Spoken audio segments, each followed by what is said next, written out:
Jésù tó kọ́ ń sọ̀rọ̀ lé àwọn ọ̀pọ̀nìyàn sì ń bọ̀.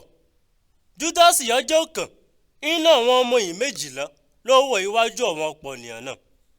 Júdásì sọmọ Jésù á fẹ́ ló kó gbètì láti lè kì í. Àmọ́ Jésù sọ fún pé Júdásì, ṣé ipa fúnfẹ́ ló kò mí gbètì láti lè kì mí lọ fún da ọmọnìyàn lọ? Ìgbéyàwó àwọn ọmọ yìí Jésù yóò wọ́dọ̀ fún ríhùn yé má ṣẹlẹ̀. Wọ́n sọ fún Jésù pé Olúwa, ṣé ká fún mọ̀ túbọ̀ gbèjà rẹ lẹ̀? Ojú ẹsẹ̀ ọ̀kan iná àwọn ọmọ yìí Jésù fún mọ̀ túbọ̀ géètì ọ̀tún ọmọ ọ̀dọ̀ eléré àlùfáà. Àmọ́ Jésù sọ fún ọmọ ìrẹ̀wọ̀n pé ó tó, ẹ má tó ṣe. Jésù sì fọwọ́ kétí ọmọ ọ̀dọ̀ náà á sì wò ó sàn.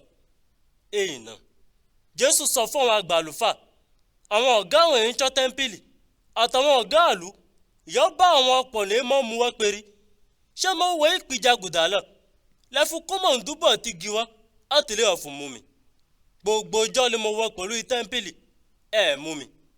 Àmọ́ agogo yín ló lù àti pé rájẹ́ àsìkò ìyá agbára kùkú mọ̀ ń ṣiṣẹ́. Wọ́n mú Jésù á sì fà á lọ ilé eléré àlùfáà. Pétérù wo òkèrè à ń tọ̀ àwọn ọ̀pọ̀nìyàn níyìn. Àwọn ènìyàn wọn dáná sẹ́rìn òde ilé eléré àlùfáà. Wọ́n jókòó yí iná náà ká. Pétérù ká iná sì jókòó sáàrin àwọn ènìyàn náà. Ọmọ ọ̀dọ́bìnrin kan rí Pétérù ìjókòó iwájú iná náà á tẹjú mọ́ á sọ pé ọkùnrin òun ká iná wọ́ pẹ̀lú Jésù rí. Àmọ́ Pétérù sẹ́ á dá ọmọ ọ̀dọ́bìnrin náà pé irọ́ ìmọ̀ ìgbò ìchèsàdé kan.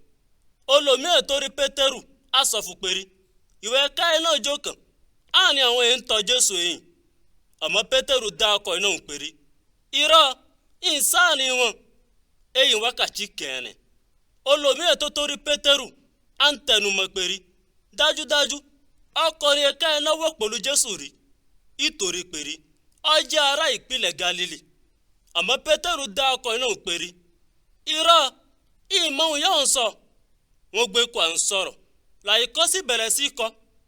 Olúwa Jésù yí dàn àtẹ̀jùmọ́ Pétérù.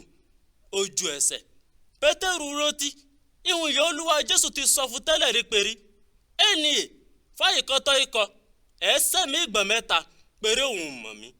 Pétérù jáde alásọkú kíkorò